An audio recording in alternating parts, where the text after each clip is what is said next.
The purpose of yogic training is to be aware of the self, of yourself.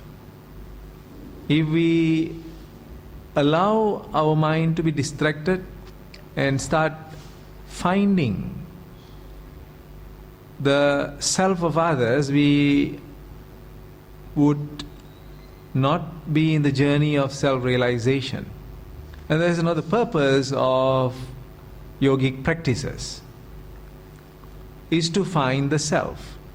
Now the whole world talks about many systems of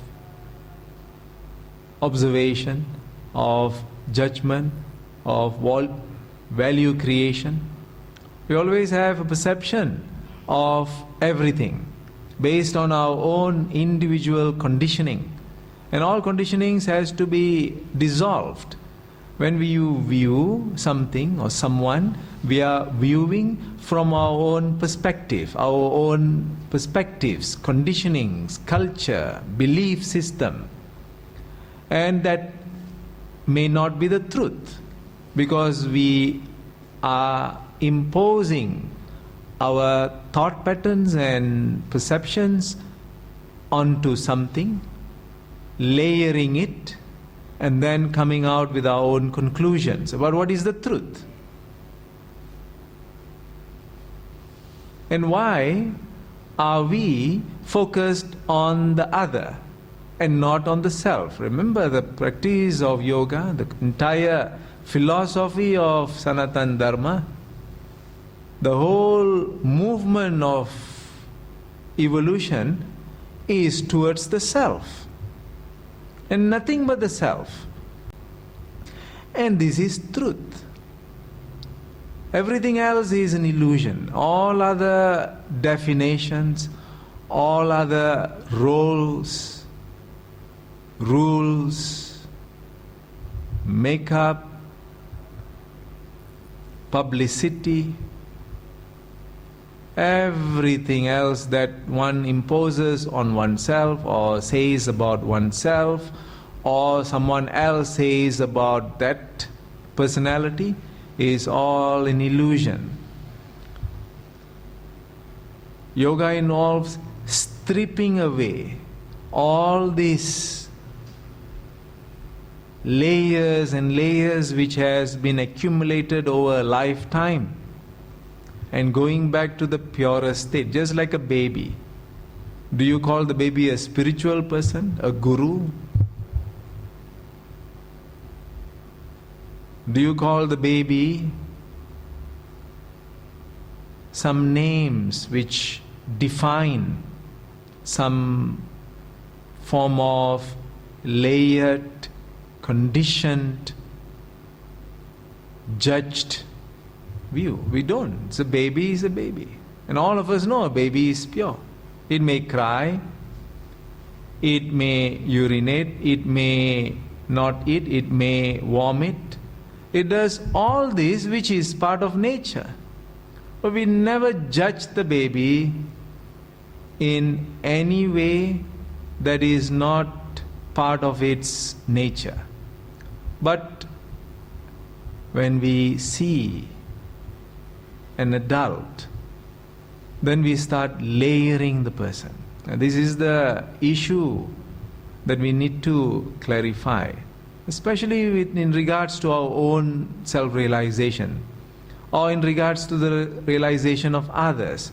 But why do we need to superimpose and create a personality and then create an issue with that personality? All this is not necessary.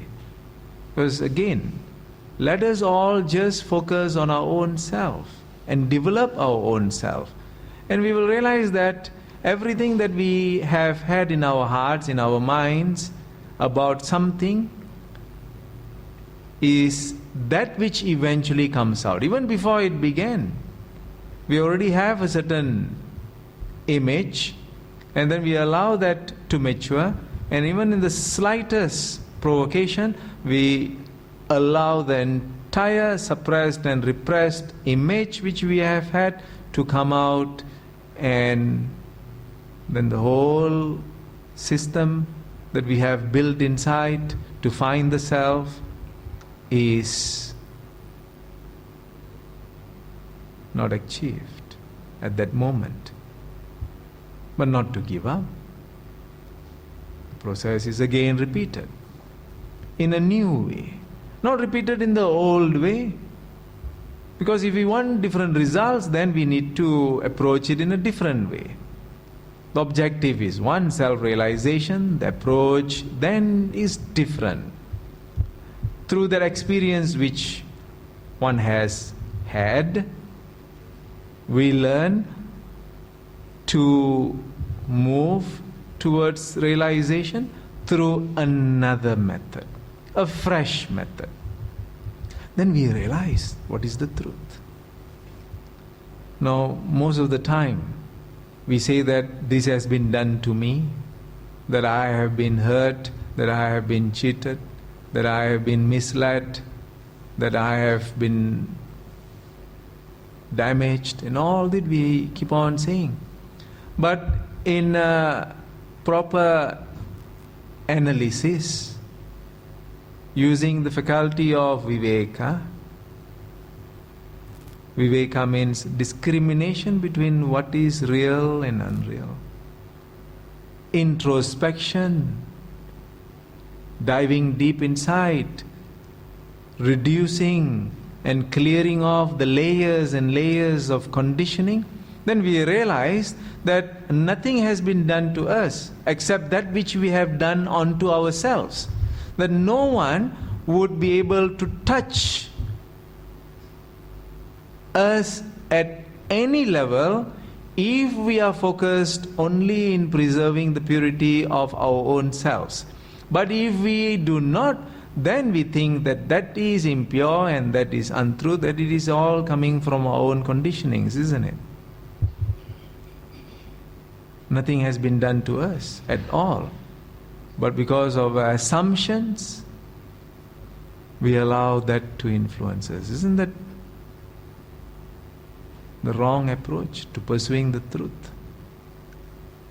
And after that, even as yoga practitioners, we start hurling all kinds of words and gestures and actions which create so much of pain to others. No, this is not what the training is about. The training is about purification of the self. And we have practice. And we are practitioners. There's so much of greatness in us. And that is what we need to allow to take place in our lives. Greatness. We have so many wonderful personalities to follow. So many. Patanjali, the great Buddha, Krishna, the Christ, Mother Teresa, Gandhi, Agastya, Saint Francis of Assisi. So many amazing personalities have lived in the past, in the distant past, in the near past, in the current, present time. They are living, and then those seeds which you have planted are going to grow and become that. It all depends on you. Do not even allow one single